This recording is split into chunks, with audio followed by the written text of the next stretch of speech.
2. Hello, hello. Oh, we got some stuff happening. It is Thursday. Is today Thursday? I think today's Thursday. Yeah, today's Thursday. It's Thursday night, and I was in the middle of family time dinner, and then family time watching shows and chilling with the boys and the dogs and the wife. And of course, news had to break. I've been expecting this Comey to get indicted all day. I've been hitting F5 and refreshing all my pages, waiting for the drop. It finally did. And of course, it happened at almost the most inconvenient time for me personally. The worst time would have been if it happened during my kids' soccer game, which they won. Had a great soccer game today. And I've been sucked back in, sucked right out of family time and into looking at the indictment and searching for documents, and I'm just activated. So I decided I was going to record going through some of that material and going over some of my thoughts. Just kind of shooting from the hip, although it doesn't really feel like that because we've been expecting this for a while now. And so I'm excited about it, and I just wanted to get behind the microphone and record this episode. I don't know, it may be 20 minutes, it may be an hour, I'm not sure. So welcome. This is Just Human, episode 340. And no, I have not changed my opinion on James Comey. I still think he's one of the good guys, but in the theater of news and narratives, he's been cast as one of the bad guys. And I feel exactly how I felt after Trump got indicted, where no, I didn't change my opinion about Trump when he got indicted. I think he's one of the good guys, and he's cast as one of the good guys in the media I mostly consume. But he's also cast as one of the bad guys in the narratives that the opposite side, that the left-wing media puts out, right? So I feel the exact same way as when Trump got indicted. And my response to everybody who's asking me, what are you going to do? What do you think now that Comey's been indicted? Is Comey still your homie? All these things.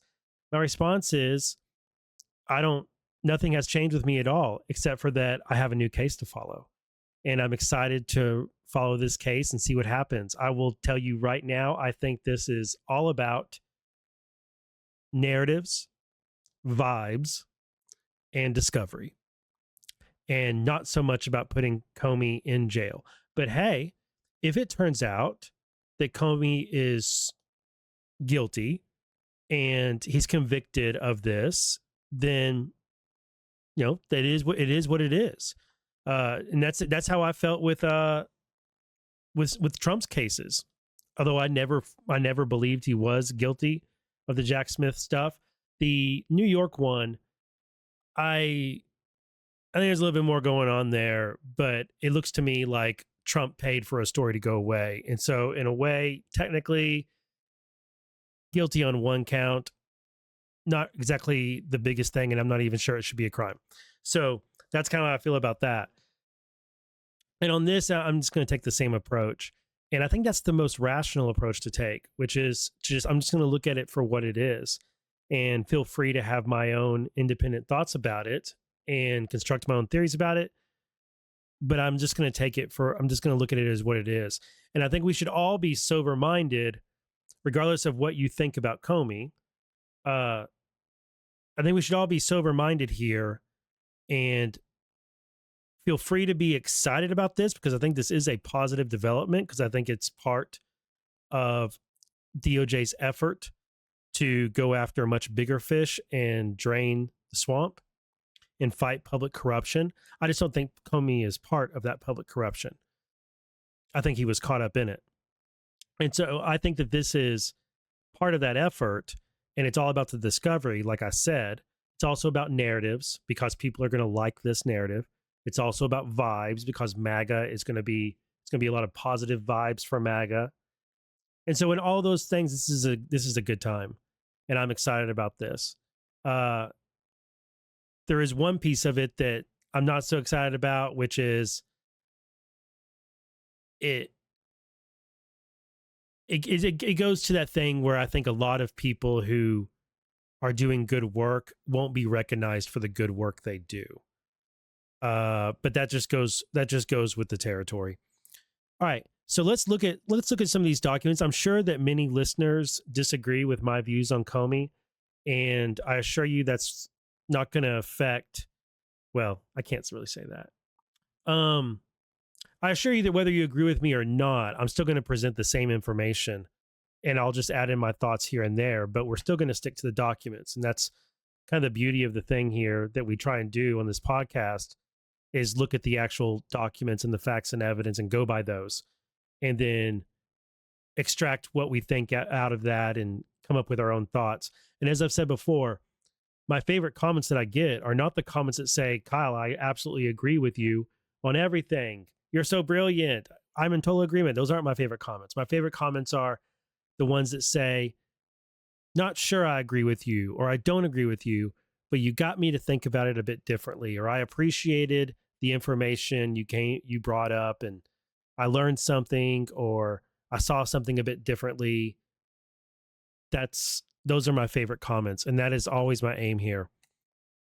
My link tree is in the description of the show. Wherever you're watching, it's linked in my bio, wherever you're watching or listening. There you can find all the places to follow, all the places to watch, all the places to listen, and all the ways to support. Thank you to everybody who's made purchases at my affiliates recently. Everybody who's bought me coffee. I have some coffee right here. I'm limiting myself to one cup, one big cup. I don't want to be up all night, but definitely a good time to have some coffee. And this also gives me a chance to use, I haven't used this in a long time. There we go. I'm going to have to find some places to throw in my Ace Attorney meme right here. Anyway, thank you to everybody who's gone to Ko-Fi.com and bought me coffee. Really appreciate it. Coffee is absolutely necessary when it comes to this material. And of course, most of all, thank you to everybody who is a paid subscriber on Substack. Everything on my Substack is free, just human.substack.com. But those of you who choose to become a paid subscriber, you guys are the core of my support. And I appreciate it so much. Thank you. I did come out with a couple episodes already this week. One on the Bolton raid, and we went over search warrant material and affidavit material that was unsealed. And then the very next day, like I don't know, maybe it's more like 12 hours after I released this episode right here, 3:38, more documents came out. And those documents showed that they did find marked classified documents at Bolton's office. So that's great. Not so great for Bolton, but great for us, right? All right. So, and then I did a much longer episode of that one's only 1 hour, episode 338. I recorded that and episode 339 at the same time. And 339 is 3 hours long. So I broke them into those two episodes, because otherwise I would have one 4-hour episode. But episode 339 goes over the McGonigal OIG report. And in that episode, I get into so many things about the bigger effort that I see happening in the Trump DOJ. And it's been going on since before there was a Trump DOJ. The McGonigal thing connects to so many other investigations, whether it's Russian mobsters and Trump and Hunter Biden and CEFC, Patrick Ho, Gal Luft, all sorts of things. It connects to the larger dragnet that I believe is being pulled and has been getting pulled for many years now. And if you guys have been with me for a long time and you've heard me talk about these investigations and these major cases that we've gone over through this podcast, that episode contains a lot of commentary on that and a lot of linking to those. And I think McGonigal is a very key person that got caught up in that. And I think you will really enjoy that episode. I know it's 3 hours long. I know it's a big ask. But I'm telling you, it's worth it. It's worth it to know who McGonigal is. It's worth it to know what he did and who he's connected to. And there's just so many things in that episode that it's like an episode where I tie so much together. So I just think that a lot of you guys will really appreciate it. Episode 339. Okay.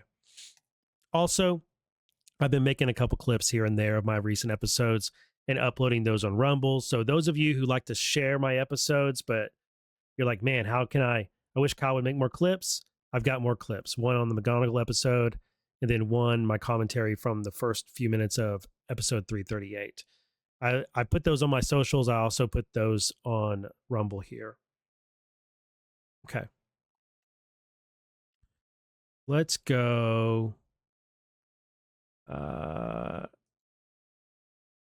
want to start here.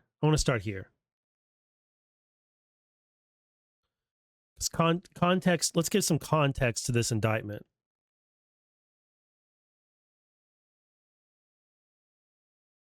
So over the summer, it's been raining D-class, right? We've had D-class from Ratcliffe at CIA, from Tulsi Gabbard at the DNI, and from DOJ in regards to all these different Durham investigations and leak investigations, Arctic Frost and Tropic Thunder or whatever it was, Tropic Vortex, all these leak investigations. And there's been hundreds of pages, over 500 pages, I think, of declassified material that came out over July and August. And those touched on, especially particularly the leak investigation ones, touched on this. And then also the Durham Classified Annex, which talked about the Clinton Plan intelligence, which we had an episode going over that. So all of those things got declassed, and that's really helpful because it makes them just more easily available to to the public, and transparency, obviously a good thing, but also to prosecutors in cases that they might bring, because they don't have to worry about fighting to get something declassed. They can use this stuff is already declassed, and they can bring it before a jury. And so the leak investigation stuff is featured here, or I think will be featured in the prosecution of Comey. And leading up to this, some weird things have kind of been going on in the Eastern District of Virginia. We knew way back, what was it, like episode 3? It might have been 320s. Whenever it was that we got the Russiagate news and that Comey was under investigation, right here we go. It was back on episode 327. Remember this? FBI launches criminal investigations of John Brennan, James Comey, say DOJ sources. Remember that? And it said right here that Brennan was under investigation for wrongdoing related to the Trump-Russia probe and false statements to Congress. And then as for Comey, DOJ sources told Fox News that an investigation into the former director is underway, but they could not share details of what specifically is being probed. Well, now we know. But before we found out exactly what it was, Trump fired or put pressure on, and then the guy resigned, the lead U.S. attorney in the Eastern District of Virginia, and Trump appointed Lindsay Halligan, who was Trump's personal attorney and who has no experience as a prosecutor. Not saying that's wrong, but it is unusual. It is unusual. And she got thrown into a contentious setting, it seems like. And as this material was being brought before a grand jury, leaks started coming out, and people started expecting, and news media started reporting that it was expected that that district was going to be investigating or bringing an indictment against former FBI Director James Comey. But before that occurred, before it was about Comey, remember, people were saying it had to do with Letitia James, and that there was a false, either it was completely fake news, or it was also a thing that the former U.S. attorney who resigned from this office just last week was refusing to bring a case against Letitia James. I don't know if that's really true. That was the original reporting that was saying that was the point of contention that led to his resignation. Now it looks more like it had to do with Comey. So Lindsay Halligan gets put in here, and according to 3 sources, that previous attorney opposed bringing charges against Comey, and that a memo was sent to him by line prosecutors saying, you shouldn't bring this case. It's too weak. There's not enough here. And prosecutors are under pressure, not just from Trump to bring this case, allegedly, but we can be sure they're under pressure because the statute of limitations on Comey lying to Congress, which is the basis for these charges, expires next Tuesday. According to this article, which was the first article to break the story, earlier this week, prosecutors presented Lindsay Halligan, Trump's former personal attorney, whom he appointed, with a detailed memo recommending that she decline to bring perjury and obstruction charges against Comey. A months-long investigation into Comey by DOJ prosecutors failed to establish probable cause of a crime, meaning that not only would they be unable to secure a conviction of Comey by proving the claims beyond a reasonable doubt, but that they couldn't reach a significantly lower standard to secure an indictment. And if you don't know, that's what has to happen first.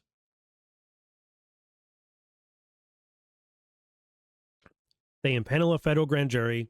Prosecutors bring what they have in front of the federal grand jury, and they have a draft indictment, and they ask that grand jury to sign off and vote on that indictment and bringing the charges that are in it. So they convince those people in the grand jury that, yep, there's probable cause to bring an indictment. But even, and there's that expression that a grand jury can indict a ham sandwich, right? Because it's supposedly so easy to get a group of grand jury panelists to agree to bring charges. And one of the reasons it's considered to be so easy is because only one side is presented. There's no defense. It's only the prosecution, and they present all of their evidence and say, this is why we think we need to charge this person or persons with a crime. Do you agree, grand jury? And the grand jury pretty regularly agrees. And one of the reasons they pretty regularly agree is because, one, they only heard one side. Two, because the prosecution has sufficient evidence to get a probable cause to reach that threshold. But the next thing is, even if you do get an indictment, even if that you are successful as a prosecutor in getting that indictment returned from the grand jury, you then have to ask yourself,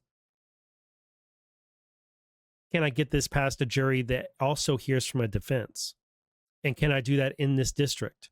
And that was one of the things that led Special Counsel Robert K. Hur to not indict Biden after for the classified material there, because even though he found evidence of wrongdoing and believed he could get an indictment secured against the president, he did not believe that a jury would convict President Biden.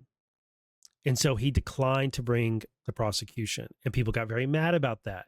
But it's a very rational thing. It would be, well, anyway, I won't go on about that. Anyway. So this is a bad sign, in other words.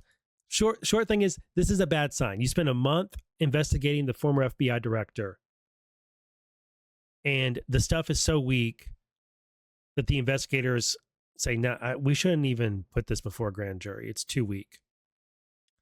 Next article that came out said the U.S. attorney was scrambling to get this case put together and to try and to do this because the deadline was approaching. But the Justice Department and the political appointees at DOJ had been informed that there was insufficient evidence to obtain a conviction. So they were saying, we really shouldn't bring this case. The Justice Department officials are racing to obtain criminal charges this week. Prosecutors are preparing to seek an indictment of Comey from a federal grand jury as soon as Thursday, today, and they did. And this is where we got a clue in this article from New York Times that it had to do with 2020 congressional testimony, which we already kind of knew, but this was saying, yeah, this is more confirmation. The next article got updated. It was an update of the original one, saying the Justice Department's plan to indict James Comey encountered a last-minute roadblock earlier this week when line prosecutors presented Trump's newly installed U.S. attorney, Lindsay Halligan, with a memo suggesting their case against the former FBI director is too weak to pursue. So reading those articles pre the indictment coming out, I said, I think this is likely to go the way of the Trump cases. There's going to be a big celebration by people who hate James Comey, but the case never makes it to trial. We get vibes, we get narratives. Most importantly, we get discovery. And that makes Andrew McCabe very nervous because the real bad guy at FBI in that hierarchy is Andrew McCabe. And if you remember the episode we went over, the newly declassified timeline of the Clinton Foundation investigation, you see McCabe stepping in over and over, thwarting those investigations. McCabe is the guy who tried to investigate Donald Trump. McCabe is the person who's been caught lying under oath already. It's McCabe who is the real bad guy here.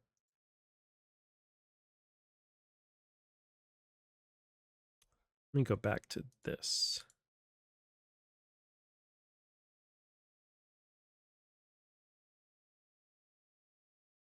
Now, there's news stories once we get this indictment. I already had it pulled up right there. Here we go. Here's the case. Let me refresh it just to make sure. Okay, we got some documents here. Here's the indictment.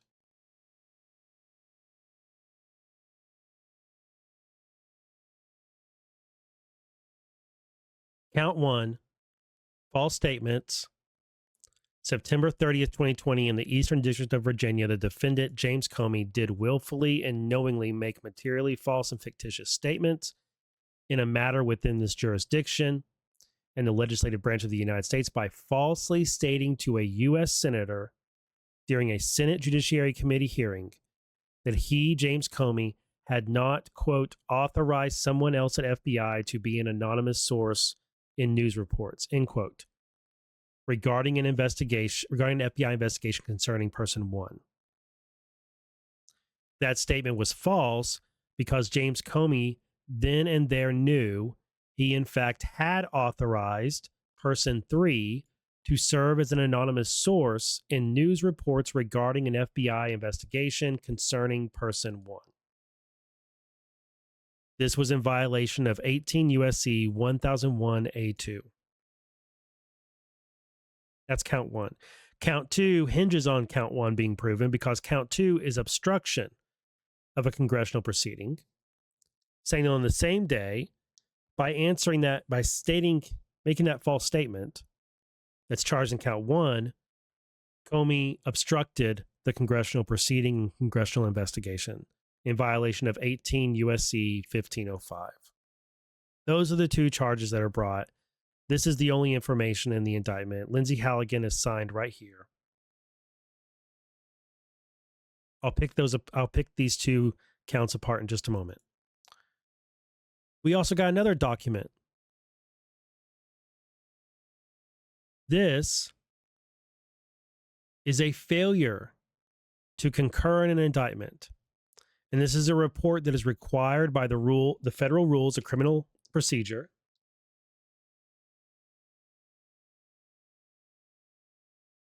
That when a case is presented to a grand jury and that grand jury fails to return an indictment on one or more counts, they have to file a report saying that the grand jury didn't return the indictment. And right here, see James Comey written right here is the defendant, and it says that the foreperson here swears out that on September 25th, 2025, I report that 12 or more grand jurors did not concur in finding an indictment in this case. But it's actually, there's an edit here, handwritten in there on one count in this case. And remember this right here, saying that the plan to indict Comey encountered a last-minute roadblock earlier this week. Well, I think that one of the things that memo that was saying, I don't think we can bring this, was about, is what this right here, where they decide they will not bring this indictment. And what that count was the original count 1. It's also 18 U.S.C. 1001. It's also from James Comey's testimony on September 30th, 2020. But this one is that James Comey made a false statement to a U.S. senator during the Senate Judiciary hearing when he said that he did not remember, quote, being taught of person one's approval of a plan concerning person two in the 2016 U.S. presidential election. That statement and representation was false because, as James Comey then and there knew, he had, in fact, been provided information regarding person one's approval of a plan concerning person two in the 2016 presidential election. And then right here, it lists count two, which is the one we read earlier. And count two again. Does it also say count two again? It says count two. And then this next page says count two. So that's weird. That's weird.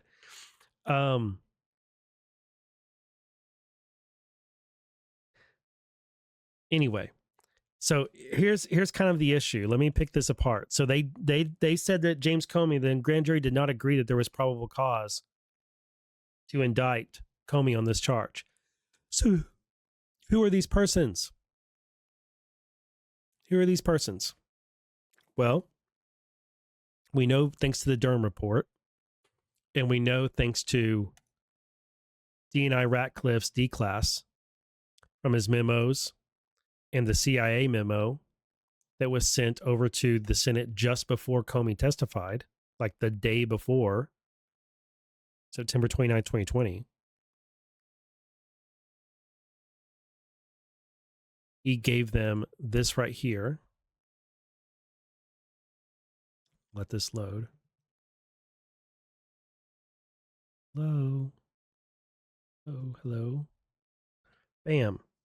You guys will recognize this. We've been over it so many times. He sent them this. And it said, according to handwritten notes from Director Brennan, who was CIA director at the time, that he briefed President Obama and other senior national security officials on the intelligence. In late July 2016, U.S. intelligence agencies obtained insight into Russian intelligence analysis alleging that U.S. presidential candidate Hillary Clinton had approved a campaign plan to stir up a scandal against U.S. presidential candidate Donald Trump by tying him to Putin and the Russians' hacking of the Democratic National Committee. The IC does not know the accuracy of this allegation or the extent to which the Russian intelligence analysis may reflect exaggeration or fabrication. That is, of course, the Clinton plan intelligence, which we've been over in detail more than once, but especially several episodes ago when the classified annex of the Durham report came out.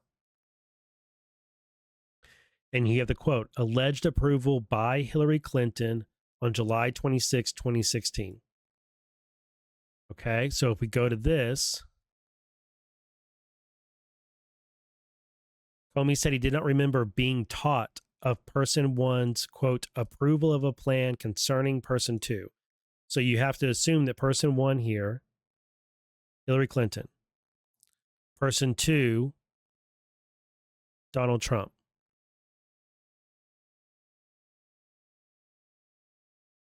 This is the count that they failed to indict him on lying about. But down here, on count two, it has person one, but it doesn't make sense.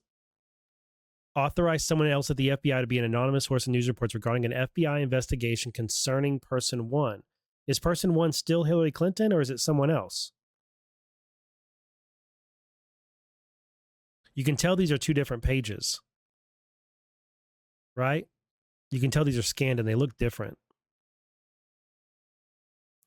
Right here, I would say person one is Donald Trump. That statement was false because, as James Comey then and there knew, he in fact had authorized person three. And so that's going to be Richmond, his personal attorney and special FBI employee, to serve as an anonymous source in news reports. And we know that thanks to the D class several weeks ago. But here's the problem. Here's the problem with this count. So anyway, jury didn't return indictment on this. We're going to get back to that in a minute. Let's go back to the indictment they did return. Here's the problem with count one, guys. And it's kind of a big problem. It's a pretty big problem.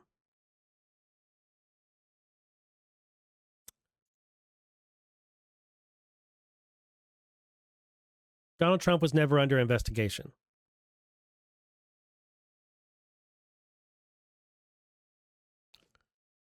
So, and we know that. We know that Donald Trump was never under investigation while James Comey was director of FBI. And we don't just know that because Trump tweeted it. We know it because after Comey is fired, Strzok sends a message asking if the EC, the electronic communication, opening up an investigation on Trump was ready, meaning it hadn't been opened.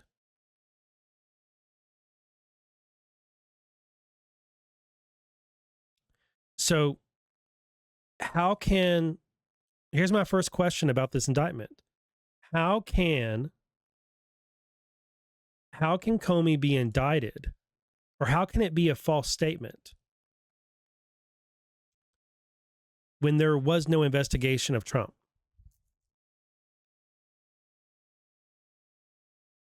And say, well, no, it's a false statement because he said that he had not authorized someone at FBI, someone else at the FBI, to be an anonymous source in news reports. Well, was Richmond at the FBI?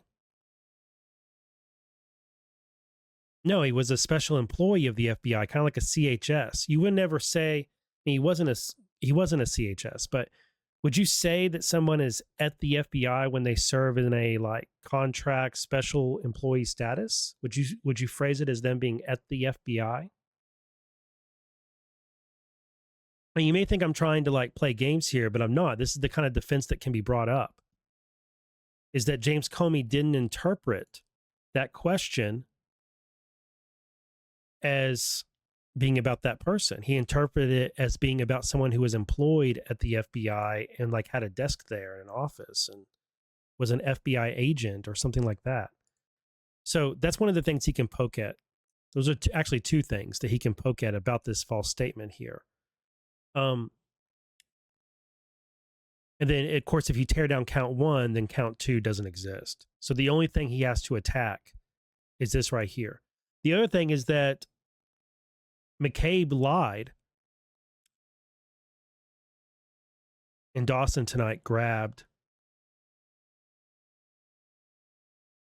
this. And he makes the point too. If person one in this is Donald Trump, which that's what it makes the most sense and what you would assume that this is Donald Trump, then Comey isn't guilty because he was asked about the Trump investigation, which didn't exist.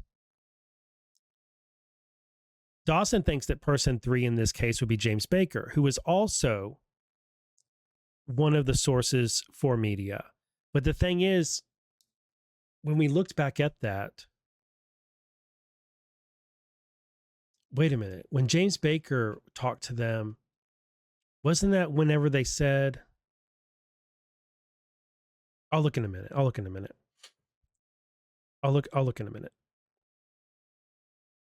First, I want to go to, let's go and look at the transcript. Let's go and look at this transcript. Yeah, this one has it. This has it right here. Okay. I'm going to look up plan right here. Keyword plan. Here we go. Hillary Clinton's approval.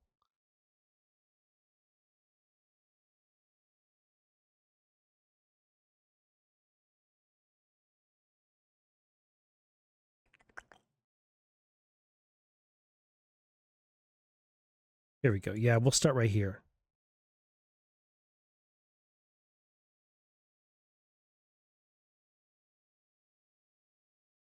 Here.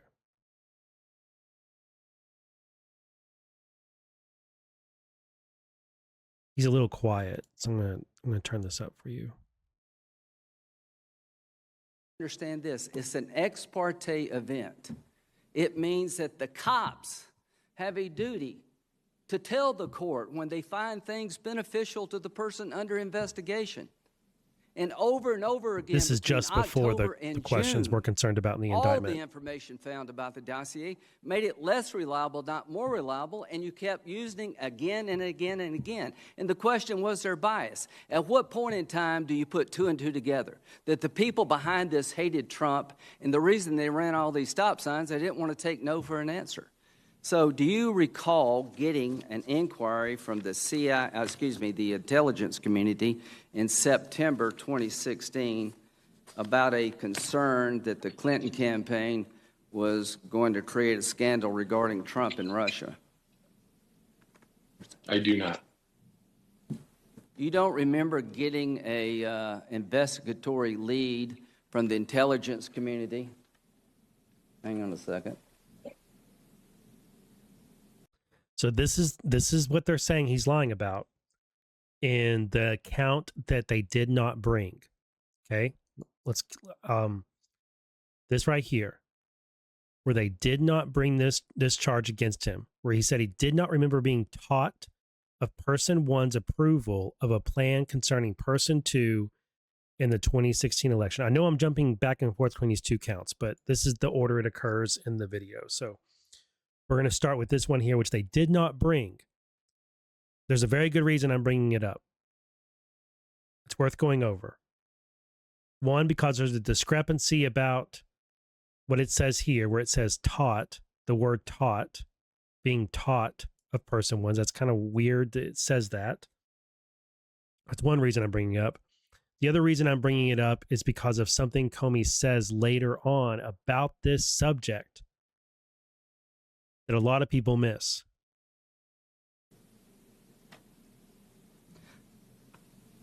Let me find my document here.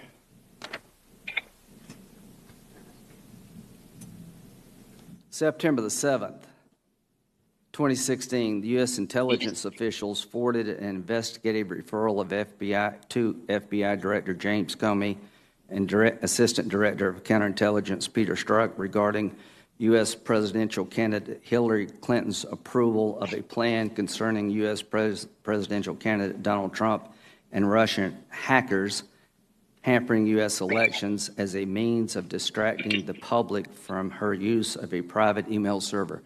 You don't remember getting that or being taught? That doesn't ring bells with me. Okay. Well, that's a pretty stunning thing. It didn't. He says, doesn't ring a bell with me. And see right there, Lindsey Graham says, you don't remember getting that or being taught. That doesn't. And it sounds like he says talk, not taught. It sounds like he says talk. But in this failed count, it quotes it as being taught. I'm not sure which is correct. It sounds to me like being talk. And I think what he was trying to say is like it being talked about is what Graham was going to say, but he stops of sort of saying that and then mentions the plan. And we know what this is. He's talking about this memo right here. Comey says it doesn't ring a bell. Now, understand that this right here isn't what Comey got. This right here was composed by Director Ratcliffe. This isn't the actual thing that they got. This isn't the actual referral that they got. This is 3 bullet points about the Clinton Plan Intelligence. Of course, it wasn't called Clinton Plan Intelligence back then. It became, that's what we call it now. Let's listen to the rest of this. Let me go, can I go right? Let's listen to that talk part again. Distracting the public from her use of a private email server. You don't remember getting that or being taught? That doesn't ring. Honestly, it could be taught or talk. Either one. Anyway, Comey says it doesn't ring a bell with him. Bells with me. Okay. Well, that's a pretty stunning thing. It didn't ring a bell, but it did come to you. Let's just end with this.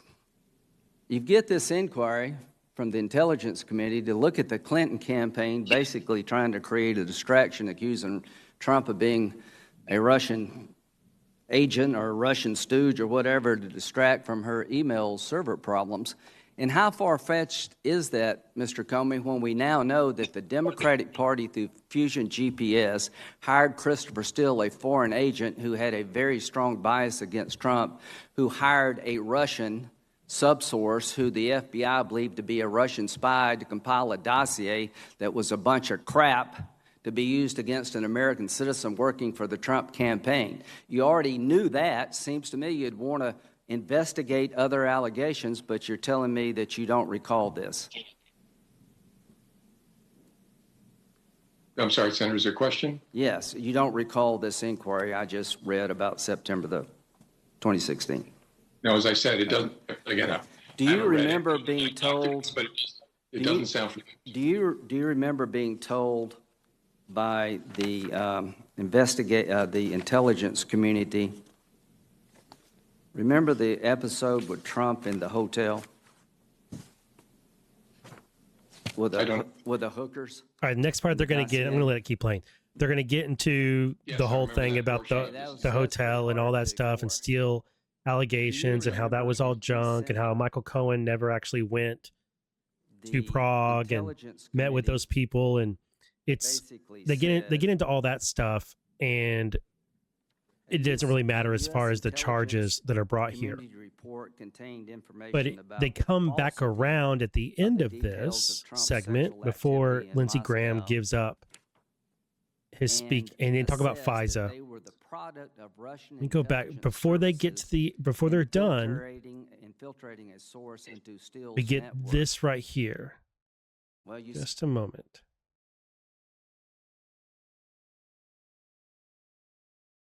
Okay. Now check this part out. I never hear people talk about this section. Did you have a duty to look at any allegations regarding Clinton and Russia? I don't know what you mean. Well, you say you had a duty to look at allegations about the Trump campaign being involved with the Russians. You've got a letter now from Radcliffe saying that they intercepted information about an effort in July where Hillary Clinton approved an effort to link Trump to Russia, the mob.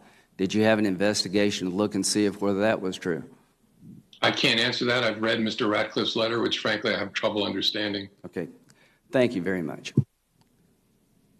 I can't answer that. I've read Mr. Ratcliffe's letter, which frankly I have trouble understanding.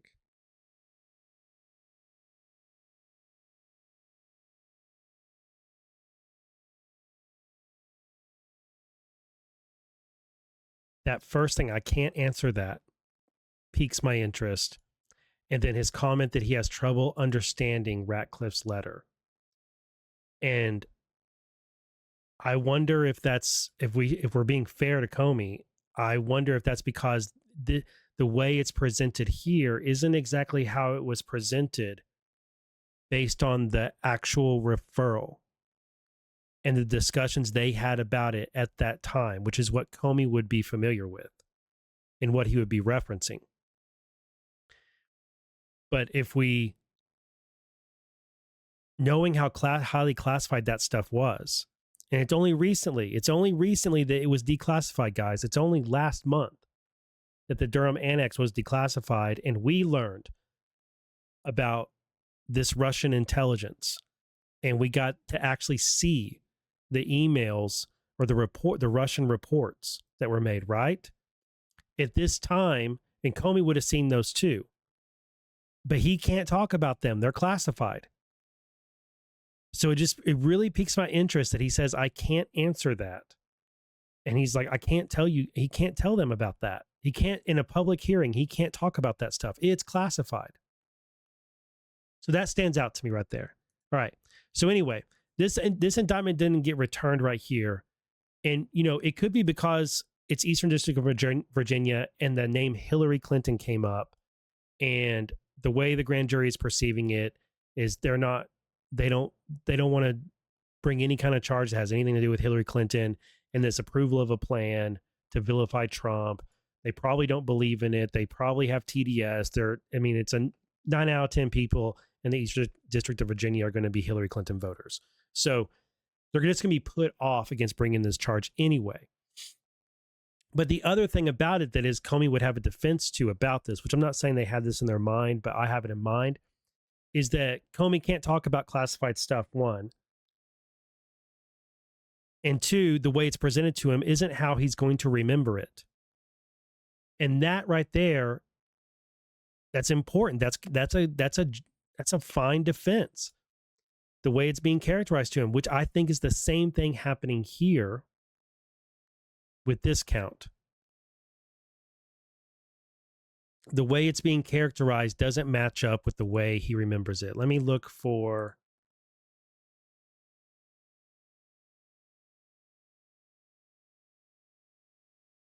Let's see.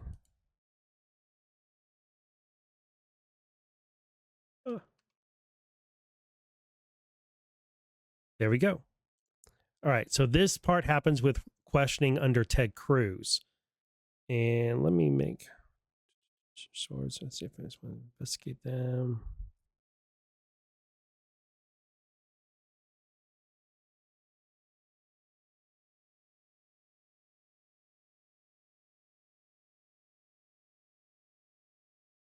Okay. Yeah, let's go right there. Well, you didn't tell the FISA court that either, and I suspect the FISA court would have had a very different assessment if you had told them that the basis for your application was what you were being told from a suspected Russian asset.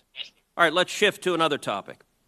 On May 3rd, 2017, in this committee, Chairman Grassley asked you point blank, quote, have you ever been an anonymous source in news reports about matters relating to the Trump investigation or the Clinton investigation? You responded under oath, quote, never.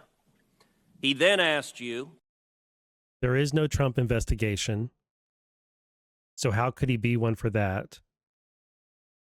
And if there is a Clinton if either one of them or those investigations exist, it's classified and he can't acknowledge it publicly, but there is no Trump investigation anyway. Investigation of the Clinton investigation. You responded under oath, quote, never. He then asked you, quote, have you ever authorized someone else at the FBI to be an anonymous source in news reports about the Trump investigation or the Clinton administration? You responded again under oath, no. Now, as you know, Mr. McCabe, who works for you, has publicly and repeatedly stated that he leaked information to the Wall Street Journal and that you were directly aware of it and that you directly authorized it. Now, what Mr. McCabe is saying and what you testified to this committee cannot both be true. One or the other is false. Who's telling the truth? I can only speak to my testimony. I stand by what the testimony you summarized that I gave in May of 2017. That's what they indicted him for. So it's McCabe's word against Comey's word on on whether or not he authorized the leaks.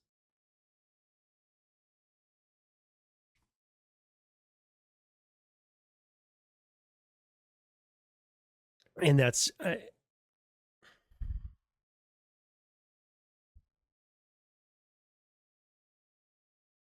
so what they're gigging him on, what they're charging him with is a false statement, is that he says he did not authorize these leaks. And the person in context here is McCabe. In context of this question, that would make person 3 McCabe.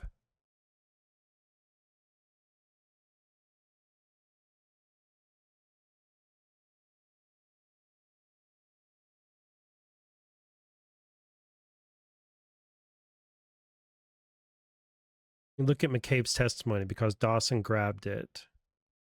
Right.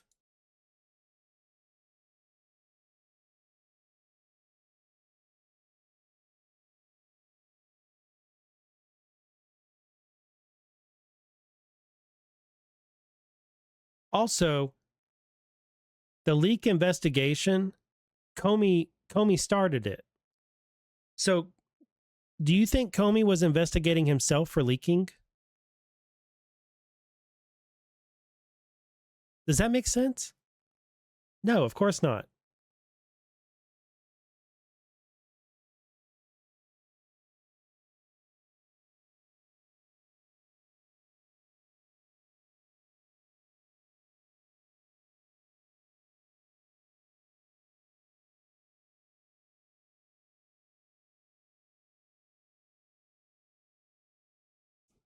McCabe first tried to say that Page is the one who did it, but he got caught in that lie.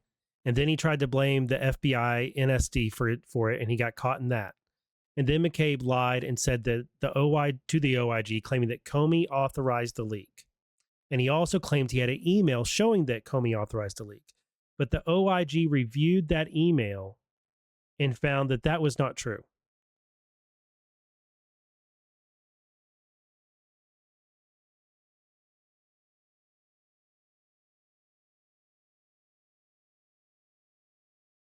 McCabe told the OIG that he did not know and could not explain how INSD got the impression that he thought it was an unauthorized leak because he said he does not believe he told them that. McCabe also asserted that the May 9th meeting concerned an unrelated leak matter and that the discussion about the October 30th article occurred near the end of the meeting when one of the people in the team pulled me aside and asked me a question about the article. He elaborated by stating that the INSD agents were, quote, walking out of my office into the hallway, and the section chief kind of grabbed me by the arm and said, "Hey, let me ask you about something else." McCabe said that he and the INSD section chief were still in his office. He thought standing during the conversation, but that the two INSD agents, McCabe recalled there being three, but there was not two, but not two, were outside his office. He said INSD section chief showed him the October 30th Wall Street Journal article at that time and asked him a question or two about it, and that was it. It was a very quick exchange.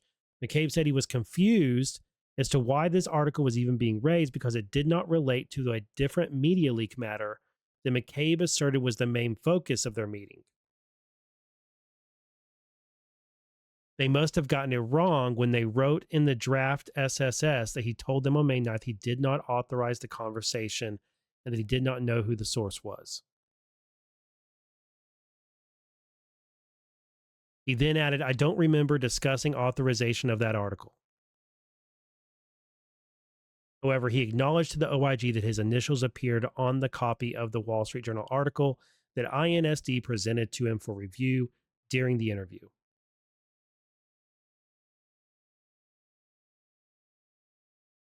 In McCabe's testimony, he said he never authorized, in Comey's testimony, he said he never authorized McCabe's leaks.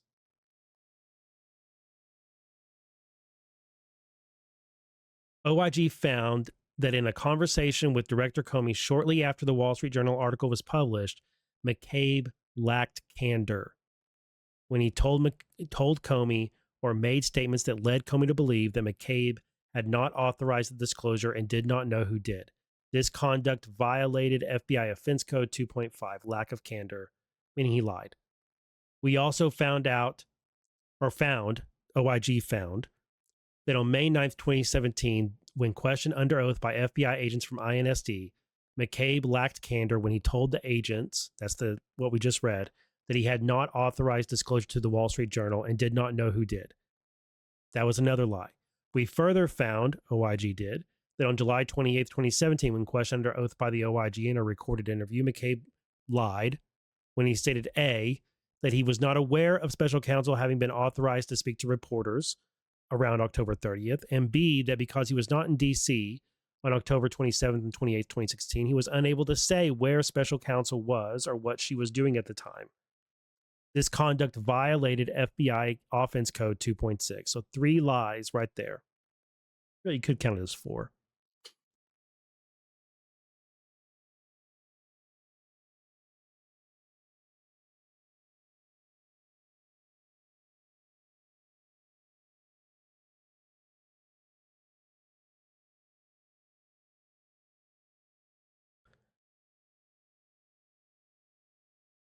So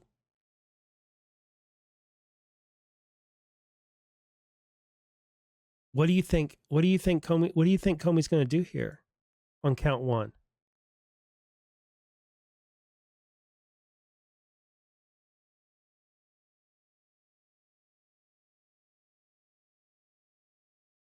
What do you think he's going to do? He's going to get McCabe.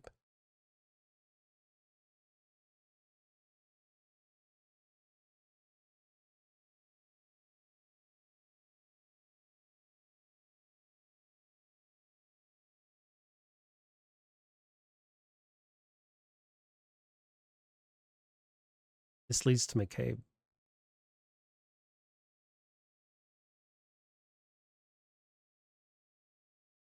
All right, let's take another view. Let's take another view, and let's say that Comey's guilty here, okay? Let's say that Comey's guilty and that Comey lied to the Senate during that hearing when he said that he had not authorized someone else at FBI to be an anonymous source in news reports. Why would he lie about that? The FBI director has discretion to leak to the media. The FBI director has the discretion. He has it within his authority to authorize leaks to the media or reports or news drops or whatever. Why would he need to lie about that?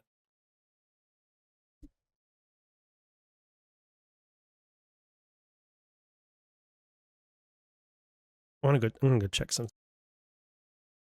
Okay, this goes back to those declassified materials we got about Tropic Vortex and the other investigations that Durham and the United States Postal Service were looking at. And this one right here, Tropic Vortex, which was Durham was investigating these leaks, and he determined. We have the October 2016 New York Times article, which was just referenced that we looked at in the earlier piece in the OIG report. The U.S. Postal Service investigation revealed James Baker, to be one of the two sources for the article. However, that investigation also revealed Baker disclosed U.S. government classified information to the New York Times under the belief he was instructed and authorized to do so by then FBI Director James Comey. For example, during interviews, Baker indicated FBI Chief of Staff James Rybicki instructed him, Baker, to disclose the information to the New York Times, and Baker understood Rybicki was conveying this instruction, and it was from Comey. Additional details are classified and are included in the attachment to this, which we don't have. Durham ultimately recommended no prosecution of Baker or anyone else for this unauthorized public disclosure, UPD.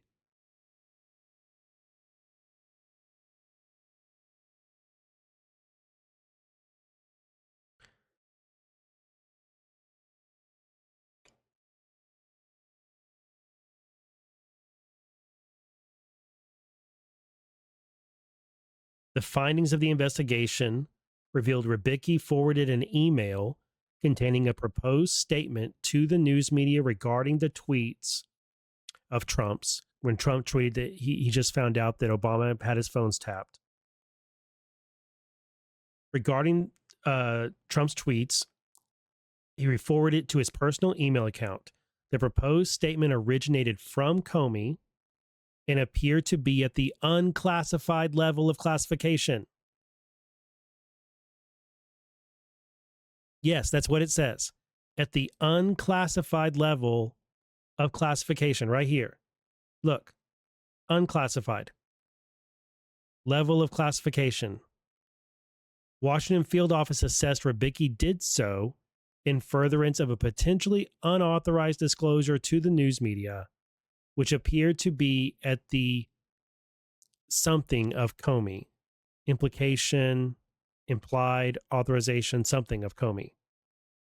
The redaction block here messes it up. Washington field office documented these findings and assessment in classified or redacted and presented them to the attorneys, agents, and professionals assigned to Tropic Vortex, Echo's Fate, Foggy Falls, Genetic Christmas, and Siren's Lure. Those are all the leak investigations.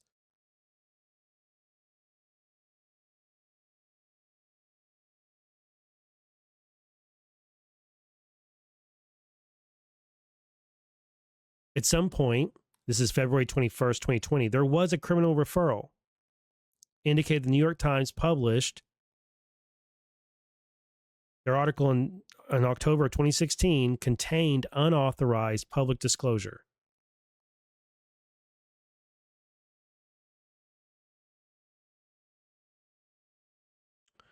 But Comey's not charged with leaking classified information. He's charged with lying to Congress when he said he had not authorized someone else at FBI to be an anonymous source in news reports.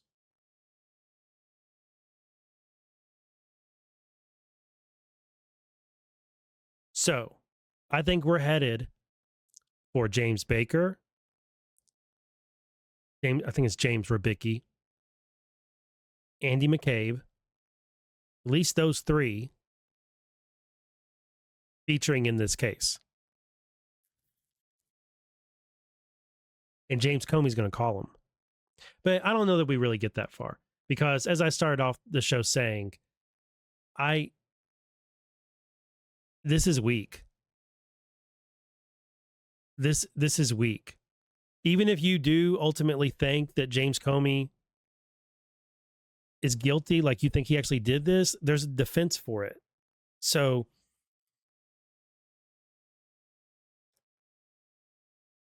I just really don't, in the Eastern District of Virginia, I just really don't think this case is going to go very far. I think that's realistic, regardless of what you think about Comey. I just don't think it's realistic that this is going to result in a conviction. All right, he's going to be arraigned on October 9th, 10 a.m. in Alexandria. It's been assigned to Judge Michael S. Nachmanoff, who is a Democrat appointed him. I don't remember if it was Obama or Biden. I don't remember which. But I did see he's a Democrat appointed. At least he has the case for now anyway.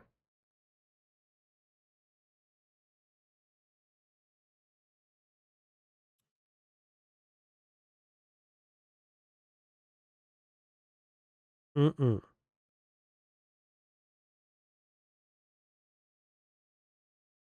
let me see if there's anything else I was thinking about showing you guys. And Comey had already said that he used Richmond. It wasn't like this big secret that he used Richmond to go to the Times with. I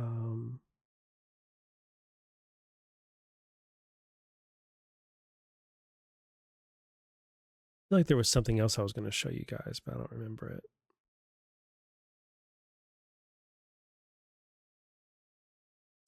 I'll save that. I'll save that piece. I think it's pretty good, but I'll save that right there. Let me go back to my thread on this.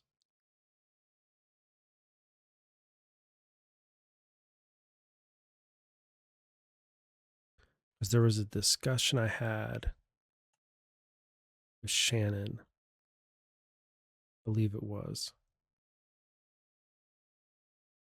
Yes.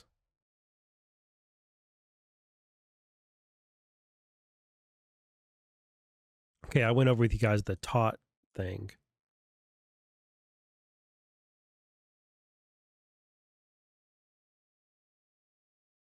Yeah. I really think this is all about discovery.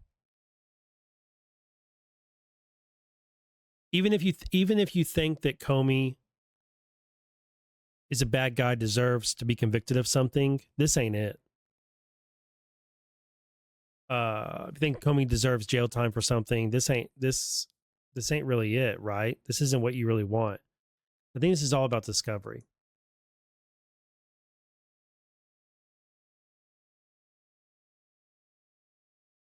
Okay, I guess that's it.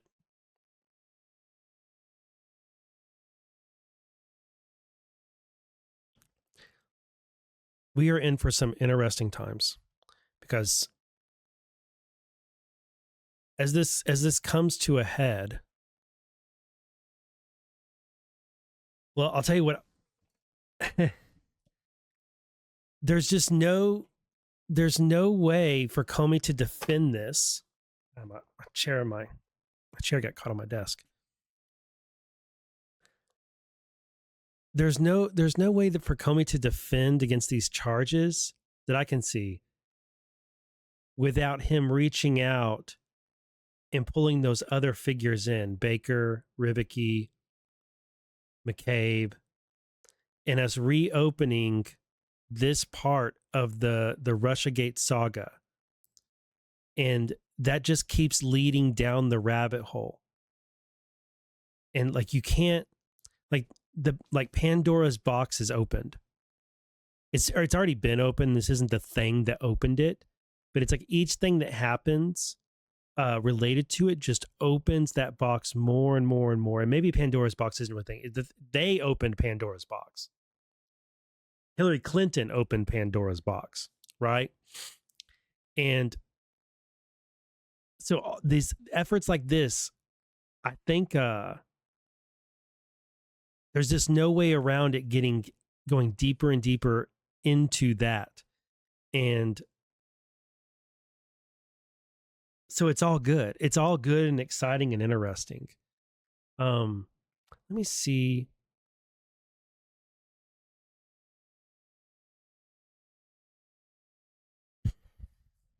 I'll leave it there. I have some other thoughts. But that's all they are. They're just thoughts. They're just thoughts. I want some documents to go with them. So, all right, I went over this with you guys, and I hope you guys are excited as me. I'm sure you are. I don't when I talk about it, I don't think this is going to lead to a conviction. I don't mean that to be like a down thing. It's not to me.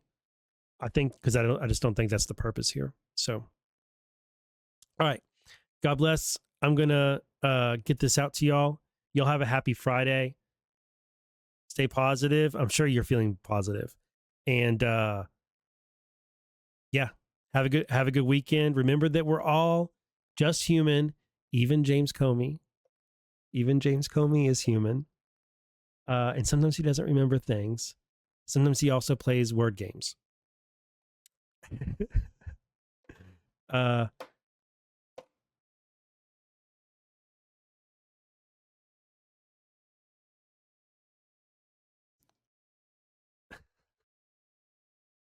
Dude, this is going to be fun.